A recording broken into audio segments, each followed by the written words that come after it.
to use ultrasound waves for imaging and treatment. So the first step is to create ultrasound wave. We have different method for generate ultrasound. For example, in the simplest method, you can have a needle of iron. You can just try to put some electrical wire on this needle and connect the electrical wire to a battery. You can make a magnet. You can use a diaphragm, and this magnet can absorb and repel the diaphragm. If you change the frequency higher than 20 kilohertz, the diaphragm will be vibrate in 20 kilohertz and it's generate ultrasound. But we have a easiest way to produce ultrasound, which it's used a specific material which we called it piezoelectric. So, piezoelectric, what does it mean, piezoelectric? It means that we have a specific alloy, okay, which is made of titanium, zirconium, or something like that. But just for us, it's important that we know that piezoelectric, it's a type of stone. I don't know. It's like a quartz. It's like a glass. It's just a material, okay? But this material, it has a two specific property which we can use it for ultrasound imaging. What is this two important property? The first important is if you push this material, it can generate a weak electrical signal. So the first property is when you put a mechanical force, it generate electrical potential, okay? And the second property, if you applied electrical potential to this material, it can vibrate, it can move. I showed in the second slide, I think slide number 7. Yeah, it's more clear. Look at the figure A. In the figure A, you have a piezoelectric crystal, and if you push it, it can turn on the lamp for you. However, the electrical potential is not too high to turn on the lamp, but it's like a symbolic. It shows that if you push this crystal, it can generate electrical potential. Sometimes in the street, when you touch a modern car, it's there's some alarm will be generated and you have to run away. This is because on the top or on the behind of the body of the car, we have a very small crystal of piezoelectric. When you touch the car, the mechanical force transfer to this piezoelectric and it generate a signal of electricity. This signal can trigger a alarm. Okay, so this is application, the first application of the piezoelectric. And look at the figure B, which is important for me. In figure B, if you applied a battery in electronic, we showed the battery by a longer, a longer line and a smaller line. The longer line shows the positive pole, and the smaller line shows the negative pole. So if you connect the positive pole of the battery to the piezoelectric and the negative pole to the other side of piezoelectric, the potential of the battery can increase the length of piezoelectric. If you look at the figure B, you will see the initial length was L, but by applying potential, electrical potential, the length will be increased to delta L. It means that the movement is very small, but it's enough to generate a mechanical wave. So this is the mechanism how we can produce the ultrasound by using piezoelectric. We need just to inverse the battery pole. I means that when you connect the positive pole on the top of piezoelectric and the negative pole on the bottom, the piezoelectric will be increased the L plus delta L.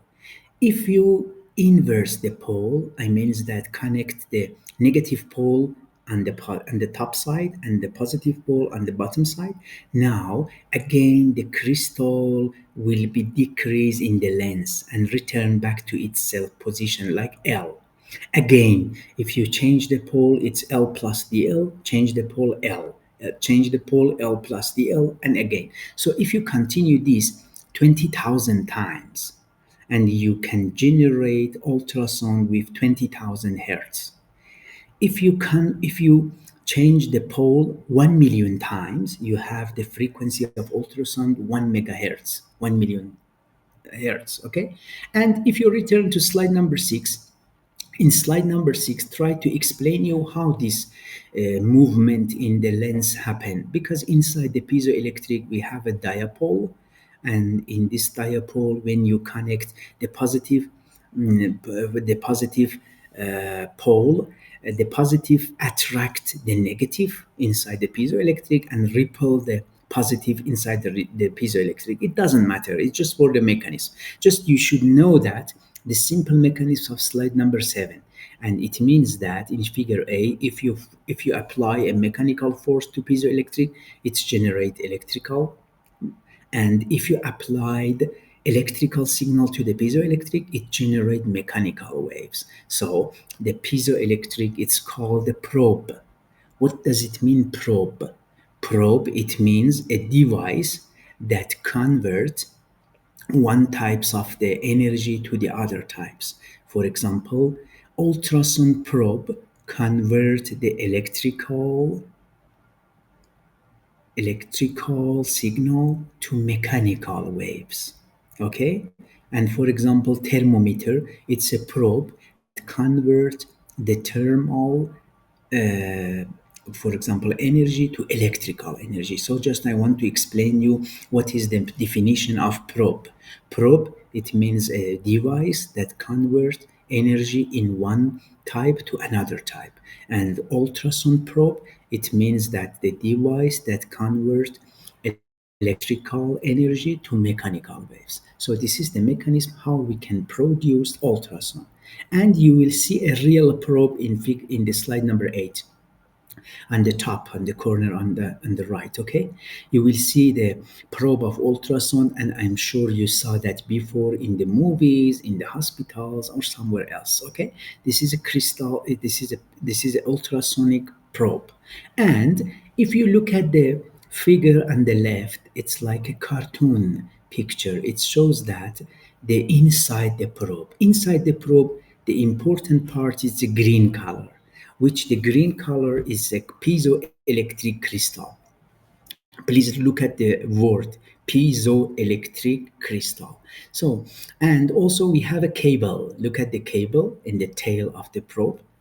This cable, it's bring the electrical energy, the electricity, and you can connect the positive and negative inside, but the power supply change the direction of the pole or change the polarization, because it's impossible for you to change the positive and negative pole by hand 20,000 per second. It's very difficult, but with the power supply you can do that. You can create 200 million hertz, 200 million times, but it's easy for electrical power supply. Okay, but inside the probe we have another area like orange and yellow. What is the orange? The orange is called damping material. It means that it's like a filter.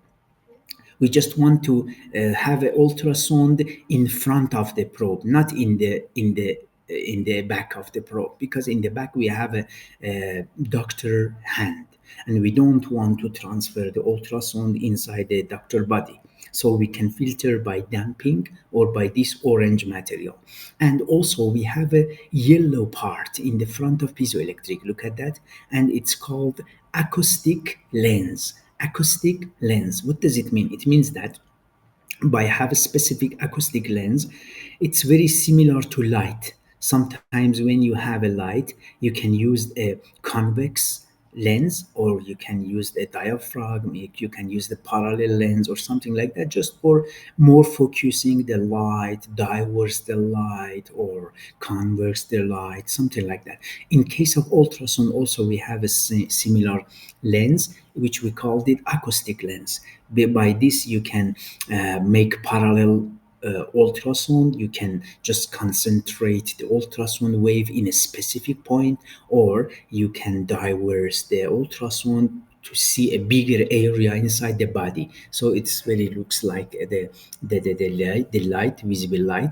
We can use the acoustic lens also. Okay. Now, in the next slide, slide number 9, I showed you some important specific of ultrasound. Again, looks like it's very similar to visible light. Again, if you if you irradiate ultrasound on the surface, the degree or the angle between the probe, okay, and the surface, which we called it the incident angle, it's equal to the reflect angle, because when ultrasound exposed to our body, some part of the ultrasound absorbed by body, by skin, by fat, by muscle, by bone, and some part of the ultrasound reflected from our body, and some part of the ultrasound transferred to inside the body. So remember that ultrasound imaging produced by reflected ultrasound. Okay, so just reflected ultrasound is important for imaging, and we called the reflected ultrasound as echo. So the name of a reflected ultrasound from the body called echo. For this reason, sometimes we say echography or echo imaging. They are the other names of ultrasound or sonography. Okay, so this is very important to know that the angle that the ultrasound irradiate the tissue is the same as the angle that reflected from the tissue. If you know this, in the next or the tomorrow we will see, by using this phenomena we can measure the blood flow or the blood velocity or the blood flowmetry. Okay, I will explain you more, but forget the a mathematic equation on the end of the slides. It's called reflection coefficient for normal incidence. Forget it. It was just want to say something which is very important, but I don't need this mathematic formula. I will explain this phenomena by table and another things by the other slides. Okay. I will go to the next slide, number 10. In the slides number 10, which unfortunately it's a PDF here, but when I sent you the PowerPoint slide, you can say, you can show the slideshow, and it's like an animation, and you can see it very easily. But I can explain you in some brief words. Look at the top. Ultrasound would like to come from soft tissue like my skin, go inside the fat. So the velocity or the speed of ultrasound in soft tissue is 1540 meter per second. But when it's tried to go inside the fat, the speed reduced to 1459. What is the difference between these two speeds? Can you calculate? What is the difference between these two speeds inside the soft tissue and inside the fat?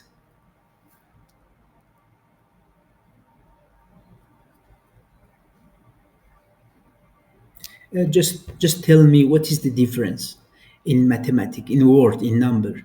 Just calculate it by your cell phone calculator. The difference between the speed inside the fat and the speed inside the soft tissue. Yes, of course it's slower, but I want to know that the difference. And just give me a few minutes. Thank you. Just 2 3 minutes.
Okay, sorry for I had to just call.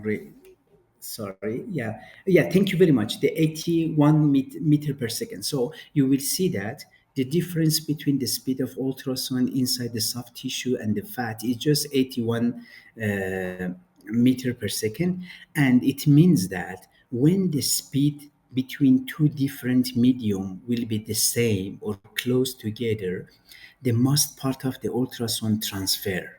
You will see we have a fat uh, cursor in the left. It means that initial ultrasound, it's go inside the fat.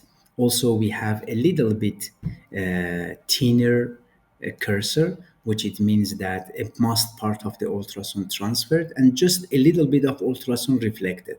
So this little bit reflected ultrasound, it means that we have a little echo, because as I told you, the reflected ultrasound called echo, and the imaging happened, or I mean that created based off this echo.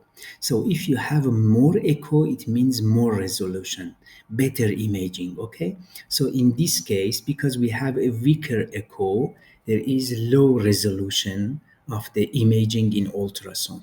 But look at the bottom of the slide. Again, the ultrasound from soft tissue want to go inside the bone, but here it's a big difference between the speed of ultrasound in soft tissue and the speed of ultrasound in bone, which in bone is 4080 and in soft tissue is 1540. So we have more echo. Look at here, just a very thin cursor of the ultrasound transfer to bone, but the most part of the ultrasound reflected. So we have a bigger sector, or bigger curve for echo or reflected ultrasound. So it means that if you want to see something between or interface of soft tissue and bone, because you have a higher intensity of reflected or echo ultrasound, you have a better resolution. It means that the ultrasound is a good option to give you more details between the soft tissue and bone. But ultrasound, probably it's not a good method to see more details between two soft tissue like skin and fat, because the same speed. Okay. Now in this table you will see the amount of the reflected intensity of ultrasound between different tissue. For example, fat and kidney, you have just 0.6 percentage of reflection, but between fat and muscle 1.1, but between bone and muscle 41, which is really nice. So it means that if you want to see more details on fat and kidney, probably ultrasound cannot help you too much, because the intensity, reflected intensity, is too small. Okay, and also in soft tissue and air, you have 99.9, and it's not very good.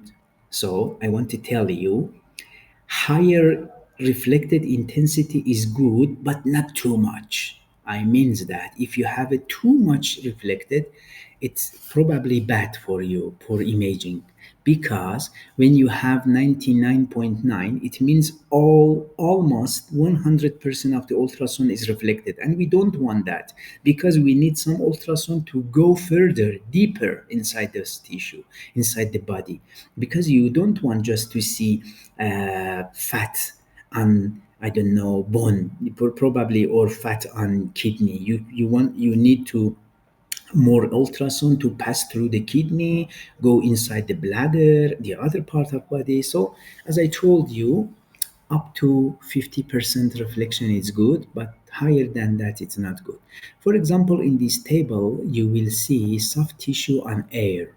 It means that if you want to use ultrasound in lung, it's not a good option, because ultrasound from the skin of the chest can go inside the body, can go inside the skin, can go inside the fat, and it can reach to the first wall of the lung, but inside the lung you have a air.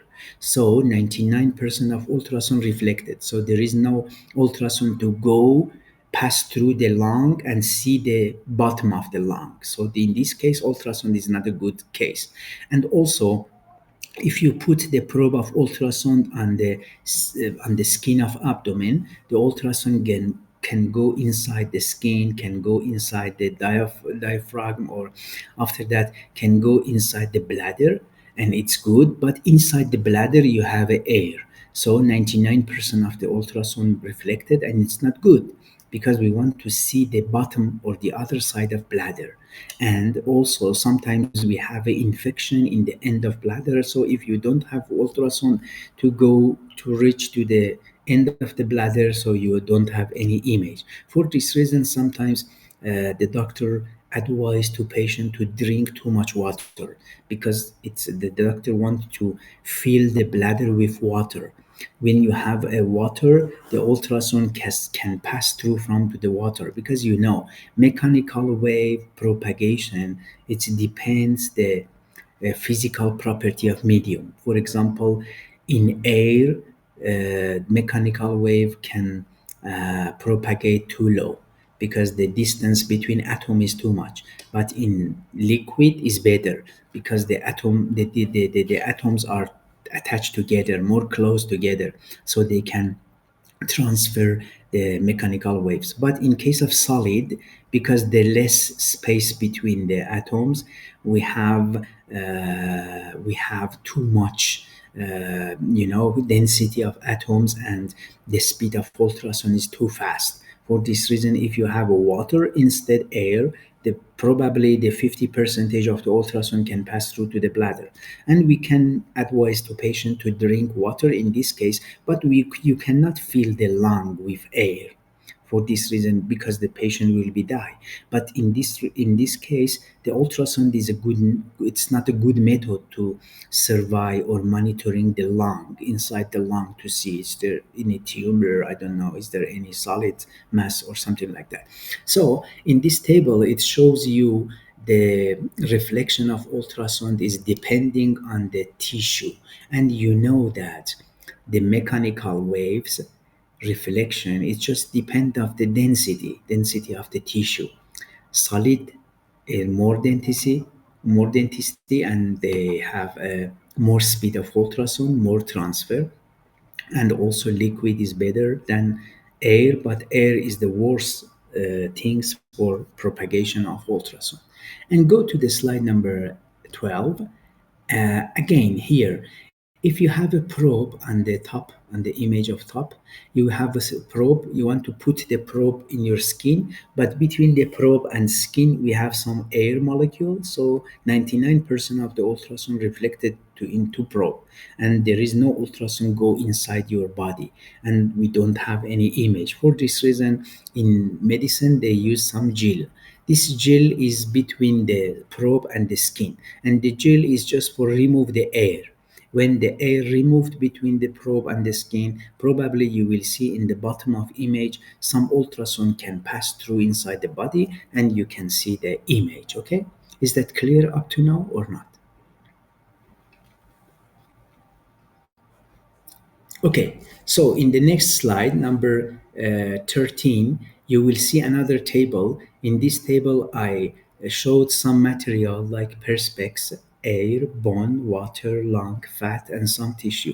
And in the column, I just to show you some physical property like density, which is measured by kilogram over meter cubic, and speed, c, which is measured by meter over second, and impedance, which is really important. I will talk about that more. So look at the density. Density of air is almost 1, but density of bone is 1912. So it means that if you look at the middle column, the speed of ultrasound in bone is much bigger than air. In bone is 4080 and bigger than 330.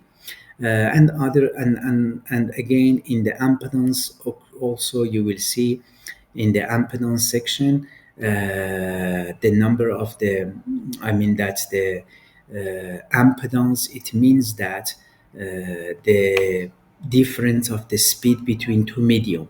If you remember in the previous slides, we shows that when ultrasound want to travel between the soft tissue and another fat, another soft tissue, because the speed was very close together, we had a more weak reflection. So it means that this two medium was the same impedance. What does it mean, impedance?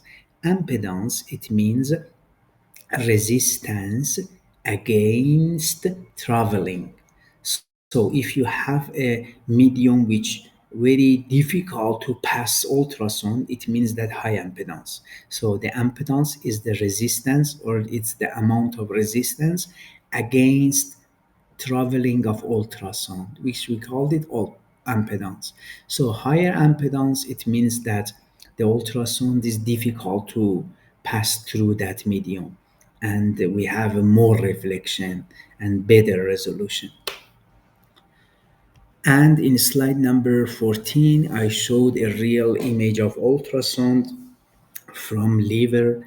You will see a different color, like gray, like black, and like very white. And we want to introduce you each types of this medium. But before that, you should know that we have two types of mechanical waves using in medicine. The first types is pulsed sonography, and the second types is called continuous ultrasound.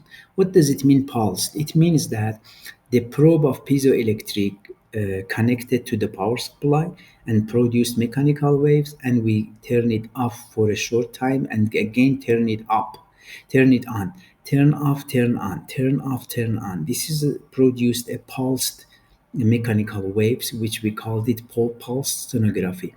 But in continuous, it means that you turn on the power supply and don't turn it off. It's produced mechanical waves continuously. So in case of pulse sonography, we have four types of mode: A mode, B mode, M mode, and real-time mode. And today, just I want to talk about A mode. And tomorrow I will talk about the other modes and also continuous sonography. So we will start with A mode. What does it mean, A mode? Before going to A mode, I want to go to the further slides and I will return to this slide. Okay, just I want to explain you A mode. Okay, first by this figure, which is very easy. Look at here. This picture is from a very old book, but for understanding the A mode, it's really useful, it's really simple, and it's very good. Look at this. We have a glass of water in figure A. Please look at the top figure in the left side, okay, and the corner in the top in left, okay. So we have a glass of water. This glass, it has a diameter of d, and also in the left side you will see a small box which wrote T, capital T, caps lock, caps lock T. Okay, so it means transducer. As I told you, transducer, it means probe, and probe, it means a device that convert one types of energy to another types. In this case, we have a transducer of ultrasound. We have a piezoelectric. We convert electrical potential to mechanical wave. So the T, it means ultrasound probe. In A mode, the ultrasound does not moving. It's just steady state. It's just constant in one point. So we attached the ultrasound probe in the left wall of the glass of water. Okay, and sometimes we put some plate on the top of the glass because we don't want to lose more energy, but it's okay. Just suppose and just image in your mind that we have a glass of water. The glass is made of silicone or something like that. It's like a normal glass of water, and you put the ultrasound probe on the left wall, and we have a little bit air between the probe and the glass wall of the water. So on the bottom image we have first peak.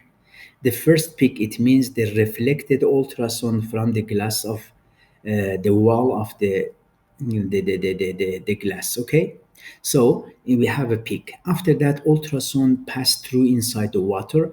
Because inside the water we don't have anything, the ultrasound just continue to traveling until it's reached to the end of the water glass, in the end of the glass. Okay, again we have a glass, and the glass density is it's different with water, so we have a different speed and we have a different impedance, so we have a different reflection.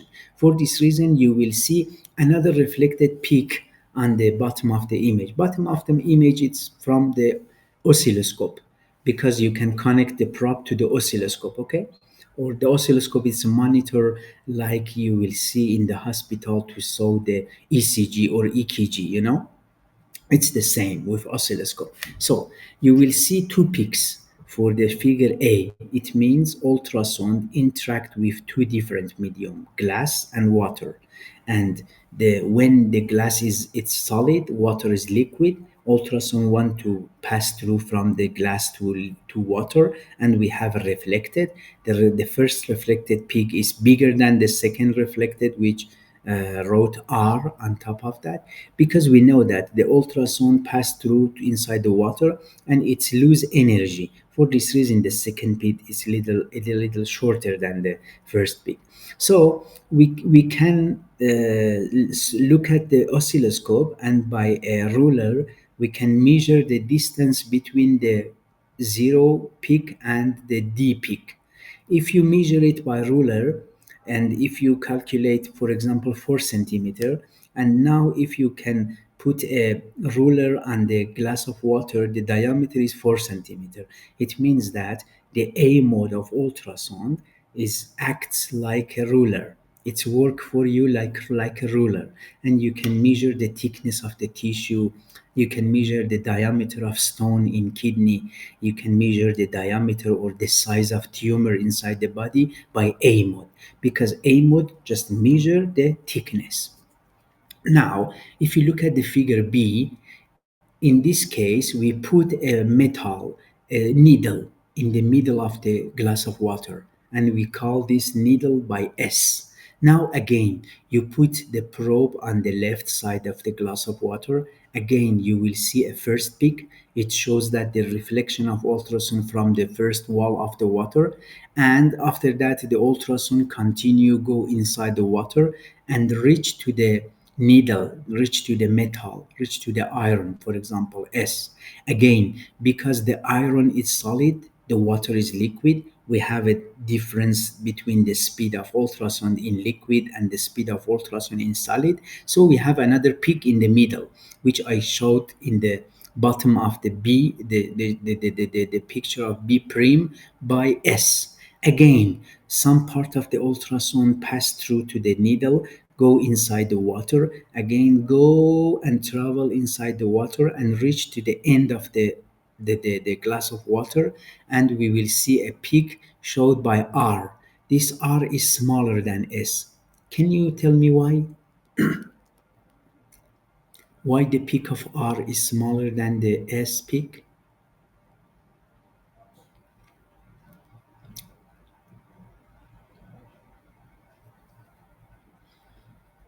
Yes, because again, the ultrasound loses some energy. Yes, of course, yes, thank you. So again, the peak of R is smaller than S, and S is smaller than the first peak. Again, if you look at the oscilloscope, you can measure the distance between the 0 to D1, and you can measure the distance between D1 to D. So if you go to the glass of water and put a ruler and measure the distance between the first wall of the glass of water and S, and again measure the distance between S and the second wall of the water, is the same with the value you have on the oscilloscope. So it means that if you have something inside the body, some, I don't know, some stone or some tumor or something like that, by ultrasound you can measure the distance between different parts inside the body. And again, in the last picture, It's just try to show that if you have a movable part in the body, like heart valves, if you have something like that and it's movable, it's not stayed in the some point. Again, you can measure the distance between this, and you can know that if the I don't know, mitral valve can completely opened or completely closed or not. You can measure this by ultrasound, and all these things happened by A mode. So I will return to the previous slide and I will try to define A mode for you. So what does it A mode? A mode, it means amplitude mode. Amplitude mode, it's used for measuring the depths of organ, the thickness of organ, or something like that. In the A mode, scan or the probe, it's completely stayed and it's not movable. It's completely stayed in one point. You should know that A mode have two applications in medical imaging.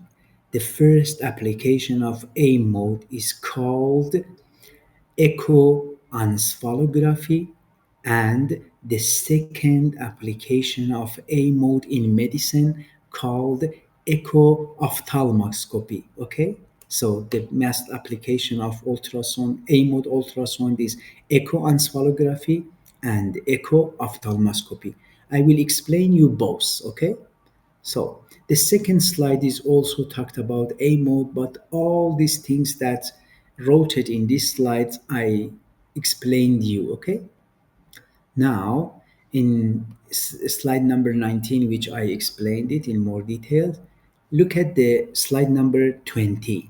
In slide number 20, I just called about echoencephalography scan. What does it mean? Again, before talking about the sentences wrote it in these slides, I will go to the next slide. By this figure, I want to explain you what is echoencephalography. Please imagine that your brain is like, or it's completely similar to the glass of water that we had in the previous picture. Okay, so in this case, you put the ultrasound probe, again like a transmitter probe, on top of the left side or left ear, and the ultrasound can pass through inside the brain. Again, before reaching to the gray matter in your brain, we have a different layer, and we have a different peak. You will see the peak on the top of the image and the real brain on the bottom of the image. Just you will see probably here we have a three layer meninge layer, and we have a three peak, and the intensity of the peak is different because the ultrasound loses energy, which, as I showed in the glass of water. Again, in gray matter, because all the tissue is the same density, the ultrasound, it works like a water and go travel inside the gray matter, and ultrasound reach to the base of the brain. In the base of the brain, it's more solid than gray matter, so we have a peak, reflected peak, you will saw in the middle on the top of the image.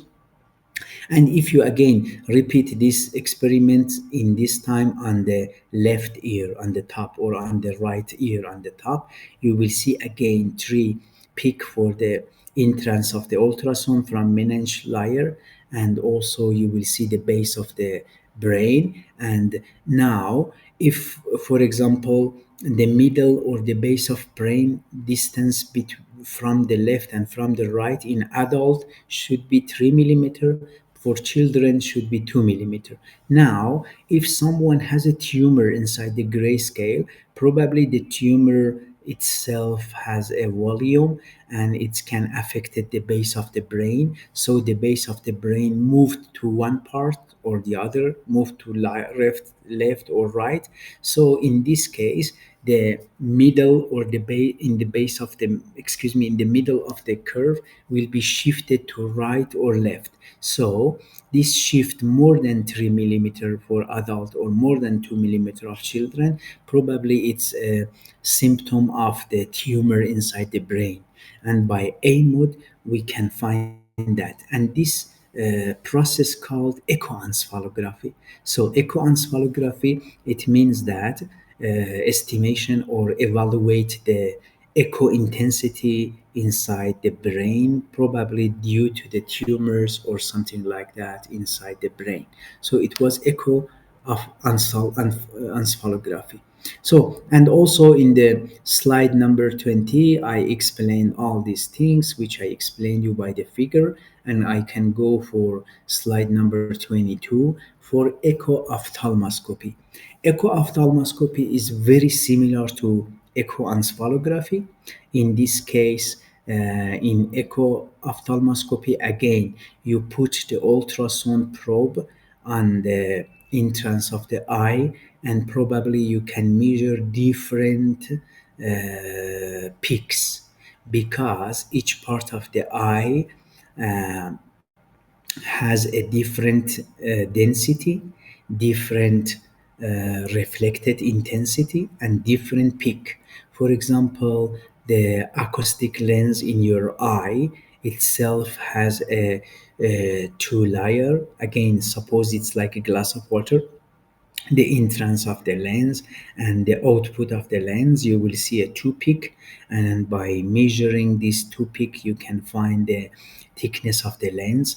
If the thickness of the lens is shorter than normal or bigger than normal, probably it's a symptom of the disease in eye, like far sight or near sight deficiency, and you need some glass or some lens for correct this kind of dysfunction in your eyes.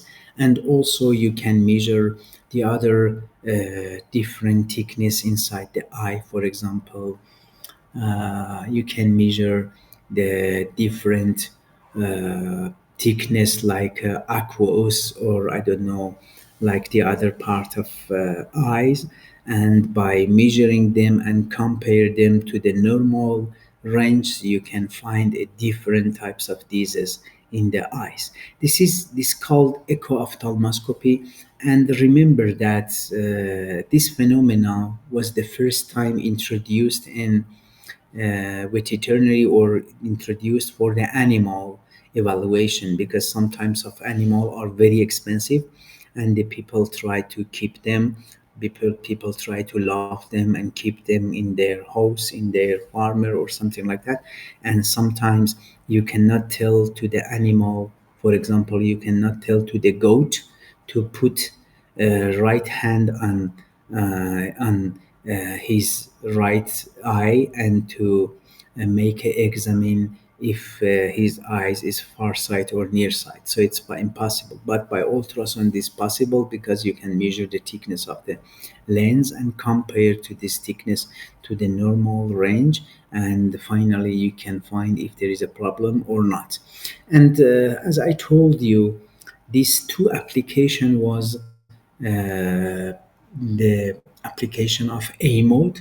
And remember that A mode, it means amplitude mode. It means that we measure the amplitude of the reflected waves. You can remember in the previous lecture I showed you where is the amplitude. The amplitude was the distance between the zero of the peak and the maximum point in the wavelengths, okay, in the wave. So we call that amplitude, and we showed it by A. For this reason we used A for A mode, okay. So this was about the A mode. I tried in this lecture to make a brief introduction to ultrasound and its application in imaging.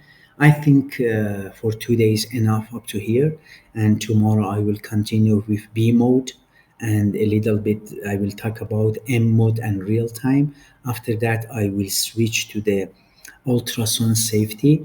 I am talking about the biological effectiveness of ultrasound, if ultrasound can be dangerous or not, and what can we do, what we should do. And after that, I will finish tomorrow with the application of ultrasound in treatment. So if you have any questions, you can ask me. You have my number. Again, if you studied the slides and if you had a further question, again, you can send me a message and I can answer you. And again, I apologize because I was not there. I was not be able to be there in person. And again, I will apologize if the subject was not enough for you, and probably it was a little bit boring for you. But tomorrow we have a class from 8 to 12, but I think we have a short break between it's around 10 again tomorrow. But as I told you, I think the administration monitoring the attendance, and they will record the, I don't know the name of the student, something like that, because they told me they will do that. And in any case, as I told you this afternoon, I will rearrange the lecture one. I will remove two or three slides in Persian. I will rewrite them in English, and again I will send you the slides in WhatsApp. And again, I want to ask your friends to share the recorded my recorded voice with you, which will be helpful to you. You can just study these slides with my voice and it's enough for the final exam. So again, have a nice day and enjoy your time. I will see you tomorrow morning at 8.